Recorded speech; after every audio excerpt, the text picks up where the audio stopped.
बिहार में बाबा बागेश्वर के दर्शनों के लिए लाखों की तादाद में उमड़े भक्त। कार में बैठे धीरेन्द्र शास्त्री को कैमरे में कैद करने की मची होड़, सुरक्षा बलों का छूटा पसीना। बागेश्वर धाम में भक्तों से पुलिस ने बदसलूकी भी की। अनियंत्रित भीड़ को काबू में करने के लिए पुलिस ने एक भक्त के चेहरे पर एक पुलिसकर्मी घूंसे चढ़ता हुआ दिखाई दिया। बाबा बागेश्वर की एक झलक पाने के लिए कारों की छतों पर चढ़ गए श्रद्धालु। कहा, बिना दर्शन के स्थान नहीं छोड़ेंगे। बाबे की गाड़ी है, बाबे को देखने के लिए चढ़े हुए हैं। एक झलक मिल जाए। आए हैं मसौरी से। पटना में 17 मई तक बाबा बागेश्वर का कार्यक्रम। कल आचार्य धीरेन्द्र शास्त्री का दिव्य दरबार लगा था। प्रयागराज पुलिस कमिश्नर ने उमेश पर हत्याकांड में शाइस्ता परवीन, गुड्डू मुस्लिम और साबिर के खिलाफ जारी किया लुकआउट नोटिस। 1 साल के लिए जारी हुआ लुकआउट नोटिस। देश छोड़कर ना भागे आरोपी, इसीलिए जारी हुआ लुकआउट नोटिस। बमबाज गुड्डू मुस्लिम के 11 अप्रैल के बाद से नहीं मिली कोई लोकेशन, अब तक चल रहा है फरार। 2 मई के बाद से साबिर का आता पता नहीं, अभी तक पुलिस को नहीं मिली कोई लोकेशन। उमेश पर हत्याकांड में फरार चल रहे शाइस्ता परवीन और शूटर गुड्डू मुस्लिम पर इनामी राशि बरकरार। शाइस्ता परवीन पर 50,000 रुपए और शूटर गुड्डू मुस्लिम पर 5 लाख का इनाम। माफिया ब्रदर्स हत्याकांड की विवेचना में जुटे न्यायिक आयोग की कार्रवाई भी तेज। न्यायिक आयोग ने 21 पुलिसकर्मियों को जारी किया नोटिस। 21 पुलिसकर्मियों को अपना बयान लिखित में दर्ज करने के लिए 15 दिन की मोहलत दी गई है। आयोग ने 5 सदस्यीय टीम बनाकर जांच की है और प्रयागराज फिर पहुंच सकती है टीम। ये 21 पुलिसकर्मी वही हैं जो माफिया ब्रदर्स की सुरक्षा में 15 अप्रैल को तैनात थे। न्यायिक आयोग को अपनी जांच रिपोर्ट 2 महीने में शासन को सौंपनी है। 16 अप्रैल को गठन किया गया था न्यायिक आयोग की टीम। 1 महीने का समय बीत चुका है। अब आयोग के पास बचा हुआ है मात्र 1 महीने का समय। 2 बार आयोग की टीम जा चुकी है प्रयागराज। कर्नाटक में सीएम पद को लेकर अभी सस्पेंस बरकरार। आज दिल्ली पहुंच सकते हैं डीके शिव कुमार। मुख्यमंत्री के नाम को लेकर हो सकता है बड़ा ऐलान। दिल्ली में मल्लिकार्जुन खड़गे के घर पर मीटिंग। आज शाम को 4 बजे फिर से पर्यवेक्षकों के साथ मीटिंग। सिद्धरामैया ने कर्नाटक सीएम के लिए दावा ठोका। दिल्ली में डेरा डाला। कहा, ज्यादातर विधायक चाहते हैं कि मैं बनूं सीएम। डीके शिव कुमार ने भी इशारों में सीएम पद के लिए दावा ठोका। कहा, 135 विधायक मेरी ताकत। भाई सुरेश ने कहा, मेरा भाई ही बने सीएम। मल्लिकार्जुन खड़गे को संगरूर जिला अदालत ने मानहानि के मामले में भेजा समन। कर्नाटक में बजरंग दल की तुलना पीएफआई से करने पर फंसे। कर्नाटक में मुस्लिम डिप्टी सीएम बनाने की मांग उठी। राज्य वक्फ बोर्ड के चेयरमैन शफी सादी ने कांग्रेस के सामने रखा यह प्रस्ताव। कर्नाटक में शफी सादी ने कांग्रेस के सामने रखी शर्त। राज्य में सरकार में 5 मुस्लिम मंत्री बने। कर्नाटक में जल्द ही नई सरकार का होगा गठन। सुरजेवाला का दावा, कर्नाटक को भ्रष्टाचार से दिलाएंगे मुक्ति। 5 गारंटी भी जल्द करेंगे पूरी। कांग्रेस नेता अधीर रंजन चौधरी का बड़ा बयान, कर्नाटक को नहीं बनने देंगे राजस्थान। कांग्रेस के समर्थन पर ममता बनर्जी की नसीहत बोली, जहां जहां कांग्रेस मजबूत वहां पर टीएमसी का समर्थन। पाकिस्तान में इमरान की रिहाई को लेकर सरकार और सुप्रीम कोर्ट में तकरार जारी। फैसले के खिलाफ 13 दलों ने सुप्रीम कोर्ट के बाहर किया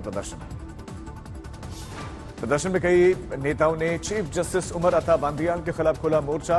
पीएमएल नेता मरियम नवाज से लेकर फजलुर रहमान तक प्रदर्शन में शामिल। प्रदर्शन से पहले नेशनल असेंबली में चीफ जस्टिस को हटाने का प्रस्ताव पारित। प्रदर्शन में मरियम नवाज ने चीफ जस्टिस पर जमकर बोला हमला। उन्होंने कहा कि इमरान आतंकी की तरह कर रहे हैं बर्ताव और चीफ जस्टिस कोर्ट में उन्हें देखकर खुश हो रहे हैं। कट्टरपंथी नेता मौलाना फजलुर रहमान ने भी चीफ जस्टिस पर बोला हमला। उन्होंने कहा कि 1 महीने से गैर कानूनी काम कर रहे हैं चीफ जस्टिस। देश के युवाओं के लिए आज बड़ा दिन। आज प्रधानमंत्री नरेंद्र मोदी 71,000 युवाओं को सौंपेंगे नियुक्ति पत्र। वीडियो कॉन्फ्रेंसिंग के माध्यम से प्रधानमंत्री मोदी बांटेंगे नियुक्ति पत्र। देश में 45 जगहों पर लगेगा रोजगार मेला। नए संसद भवन के उद्घाटन की तैयारियां तेज। 26 मई को मोदी सरकार के 9 साल पूरे होने के मौके पर हो सकता है उद्घाटन। 4 मंजिला संसद भवन में 1224 सांसदों की बैठने की व्यवस्था। हाईटेक सिक्योरिटी सिस्टम के साथ आधुनिक तकनीक से लैस नई इमारत। मोदी सरकार के 9 साल पर अभियान चलाएगी बीजेपी। हर लोकसभा क्षेत्र में 30 मई से 30 जून तक जनसंपर्क अभियान। 30 और 31 मई को प्रधानमंत्री मोदी करेंगे रैली। मदरसे के मामले पर ओवैसी ने सीएम हेमंत बिस्वा शर्मा पर पलटवार किया, बोले बांटने वाली भाषा यहां नहीं चलेगी। एनसीपी नेता जयंत पाटिल ने प्रवर्तन निदेशालय का उनको नोटिस, घोटाला केस में 22 मई को होगी पूछताछ। मनी लॉन्ड्रिंग केस में सत्येंद्र जैन ने सुप्रीम कोर्ट में दी जमानत अर्जी, हाईकोर्ट से बेल खारिज होने पर सुप्रीम कोर्ट का दरवाजा खटखटाया। सत्येंद्र जैन की सेल में 2 कैदियों के शिफ्ट किए जाने पर एक्शन में तिहाड़ प्रशासन जेल अधीक्षक को थमाया गया शो कॉज नोटिस। दिल्ली में सर्विसेज विभाग के सचिव आशीष मोरे की बड़ी मुश्किलें, मंत्री सौरभ भारद्वाज ने थमाया नोटिस। राहुल गांधी मामले में सुनवाई आज, अमित शाह के खिलाफ आपत्तिजनक टिप्पणी का है मामला। आरएसएस प्रमुख मोहन भागवत आज से झारखंड के 4 दिवसीय दौरे पर, संघ शिक्षा वर्ग के कार्यक्रम में करेंगे शिरकत। प्रदर्शनकारी पहलवान राष्ट्रपति को आज सौंपेंगे पत्र, महिला पहलवानों को इंसाफ देने की मांग। दिल्ली में जंतर मंतर पर धरना दे रहे हैं पहलवान, 21 तारीख के बाद उठाएंगे बड़ा कदम, आंदोलन के दायरे को बढ़ाने की चेतावनी। खेल मंत्री अनुराग ठाकुर ने पहलवानों का धरना खत्म करने की अपील की, बोले कानून पर करना चाहिए भरोसा। राजस्थान में आर पार की लड़ाई की मूड में पायलट, बोले आलाकमान का होगा फाइनल फैसला, मुझे राजस्थान में भ्रष्टाचार से राजस्थान को बचाना है। राजस्थान में गहलोत के मंत्री राजेंद्र गुढ़ा बोले भ्रष्टाचार के मामले में हमारी सरकार 40% से भी आगे। राजेंद्र गुढ़ा के बयान पर बीजेपी ने गहलोत से इस्तीफे की मांग। बीजेपी प्रदेश अध्यक्ष सीपी जोशी बोले कि अपने ही मंत्री के आरोप लगाने के बाद से सीएम पद पर रहने का कोई औचित्य है। राजस्थान में सचिन पायलट की जनसंघर्ष यात्रा समाप्त, गहलोत पर साधा निशाना, बोले मैं जनता की सेवा अंतिम सांस तक करता रहूंगा, डरने वाला नहीं। सियासी उठापटक के बीच में राजस्थान में बड़ा प्रशासनिक फेरबदल, 74 आईएएस अधिकारियों के दबाव में। सीएम पुष्कर सिंह धामी के काशीपुर दौरे के दौरान उन्होंने दिया बड़ा बयान, बोले उत्तराखंड में जल्द बनेगा यूनिफॉर्म सिविल कोड और ये लागू होने वाला पहला प्रदेश बनेगा। अपने दौरे के दौरान सीएम धामी ने 287 करोड़ रुपए की 113 विकास योजनाओं का किया शिलान्यास, 67 करोड़ रुपए की 11 परियोजनाओं का लोकार्पण। सीएम धामी का अवैध अतिक्रमण के खिलाफ ऐलान, बोले प्रदेश में जो भी अवैध अतिक्रमण है उसे हर कीमत पर हटाया जाएगा। जबलपुर में एमपी के पूर्व सीएम दिग्विजय सिंह ने प्रेस कॉन्फ्रेंस कर सरकार पर साधा निशाना, बोले मध्य प्रदेश में बीजेपी सरकार नहीं चला रही बल्कि व्यवसाय चला रही है।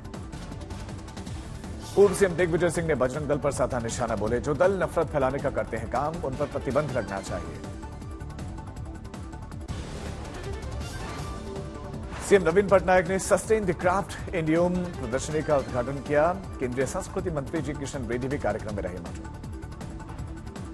रोहतक में सरकार की नई आबकारी नीति पर हरियाणा के पूर्व सीएम भूपेंद्र सिंह हुड्डा का कटाक्ष, बोले सरकार की गलत नीतियों की वजह से प्रदेश का युवा नशे की गर्त में।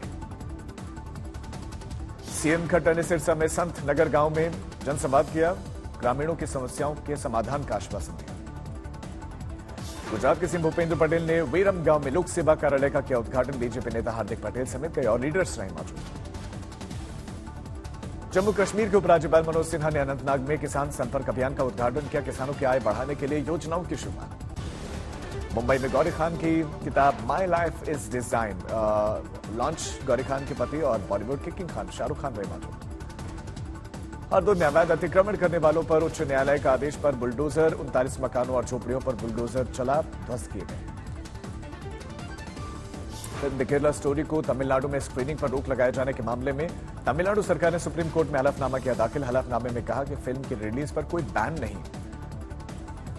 अयोध्या में राम मंदिर के निर्माण के साथ श्री राम ट्रस्ट के काम में तेजी आई। 22 मई को ट्रस्ट के नए स्थायी कार्यालय में गृह प्रवेश। 21 मई को राम मंदिर ट्रस्ट की बड़ी बैठक, गर्भगृह में स्थापित होने वाली रामलला की प्रतिमा के बारे में चर्चा होगी। महाराष्ट्र के चंद्रपुर में बीजेपी नेता सुधीर मुनगंटीवार की अगुवाई में युवतियों के लिए द केरला स्टोरी का विशेष शो, 500 से ज्यादा युवतियों ने फिल्म देखी। जमशेदपुर में जबरदस्त तूफान की वजह से पेड़ गिरे, एक शख्स की दबकर मौत। राजस्थान के धौलपुर में अचानक बदला मौसम का मिजाज, तेज हवा के साथ झमाझम बारिश। एमपी के सीहोर में 45 डिग्री के पार तापमान, भीषण गर्मी से लोग परेशान। ओंकारेश्वर की नर्मदा में अचानक तेज आंधी, तूफान के वजह से एक नाव पलट गई, 2 लोग डूबे। महाराष्ट्र का कोला हिंसा में अब तक 100 लोगों की गिरफ्तारी, संवेदनशील इलाके में कर्फ्यू और इंटरनेट बंद। महाराष्ट्र के अहमदनगर में 2 गुटों में झड़प, 8 पुलिसकर्मी जख्मी, 50 लोगों को लिया गया हिरासत में। आतिक अशरफ केस में 21 पुलिसकर्मियों को भेजा गया नोटिस, सुरक्षा में तैनात थे ये सभी पुलिसकर्मी। पाकिस्तानी खुफिया एजेंसी आईएसआई से रिश्ते रखने के मामले में ओडिशा के 3 गिरफ्तार, 2 अलग अलग जिलों में एसटीएफ ने पकड़ा। जम्मू कश्मीर में एलओसी से पाक घुसपैठिया पकड़ा गया, पीओके के कोटली जिले का रहने वाला है आरोपी। गुरदासपुर के गरीब किसान की 2 बेटियों ने देश का नाम किया रोशन, अंतर्राष्ट्रीय स्तर पर जीते पदक। लखीमपुर खीरी में शौर्य चक्र से सम्मानित मेजर अभिषेक सिंह का घर पर हुआ जोरदार स्वागत। मेजर अभिषेक सिंह ने जम्मू कश्मीर के बड़गाम में 3 आतंकवादियों को किया था ढेर। दरभंगा में प्रसिद्ध श्यामा माई मंदिर में आज से शुरू हुई श्यामा थाली, गरीब असहाय लोगों को मिलेगा मुफ्त में प्रसाद रूपी भोजन। बढ़ती गर्मी को देखते हुए वाराणसी में स्कूलों को किया गया बंद। आज से कक्षा 1 से लेकर 8वीं तक के स्कूलों में ग्रीष्मकालीन अवकाश शुरू। पाली में खेल महाकुंभ का आयोजन, हर वर्ग के लोगों ने शिरकत की, जुटे हजारों लोग। हावड़ा में तेज आंधी के कारण बिजली का तार टूटकर किशोरी पर गिरा, मौके पर ही मौत। ग्रेटर नोएडा में भूसी के अंदर मिला युवक का जला हुआ शव, पुलिस कर रही है जांच। लखीमपुर खीरी में जमीन पर कब्जेदारी को लेकर 2 गुटों में जमकर हुई मारपीट, वीडियो वायरल। झांसी में ससुराल गए युवक की संदिग्ध परिस्थितियों में मौत, परिवार वालों का ससुराल पक्ष पर आरोप। हावड़ा में तेज हवाएं चलने से एक घर टूट गया, बुजुर्ग की दबने से मौत। यूपी के बांदा में भीषण सड़क हादसा, 6 लोग से ज्यादा लोग जख्मी हुए। हावड़ा में छात्रा का मोबाइल लूटकर भाग रहे युवक को भीड़ ने पकड़ लिया, पुलिस को सौंपा गया। वाराणसी में टीम आवास में गृह प्रवेश के वक्त में एलपीजी सिलेंडर में लगी आग, 7 लोग झुलसे, 2 गंभीर रूप से घायल। अजमेर में प्रेमी युगल ने ट्रेन के आगे कूदकर आत्महत्या की कोशिश की, प्रेमी की मौत, लेकिन प्रेमिका अस्पताल में भर्ती। सहरसा में बाइक से भर अपराधियों ने लूट का विरोध करने पर युवक को मारी गोली, नाजुक स्थिति में अस्पताल में भर्ती।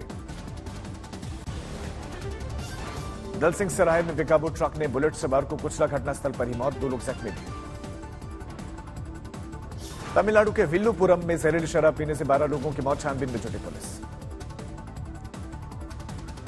उन्नाव में प्रेमी के बाद प्रेमिका ने होटल में लगाई फांसी, सुसाइड नोट में लिखा, मां पापा मुझे माफ करना, आपकी अच्छी बेटी नहीं बन पाई। इंदौर में महिला की संदिग्ध हालत में मौत, परिवार ने हत्या का आरोप लगाया। छत्तीसगढ़ में दुर्ग में तेज रफ्तार बुलेट की कार से टक्कर, इलाज के दौरान दोनों युवकों की मौत। गुजरात टाइटंस ने सनराइजर्स हैदराबाद को 34 रनों से हराया, इस जीत के साथ ही गुजरात प्लेऑफ में पहुंचने वाली पहली टीम। गुजरात ने पहले बैटिंग करते हुए 20 ओवर में बनाए 188 रन, जवाब में हैदराबाद की टीम ने 154 रन बनाए। गुजरात की ओर से शुभमन गिल ने 101 रनों की विस्फोटक पारी खेली, करियर का आईपीएल का पहला शतक बनाया।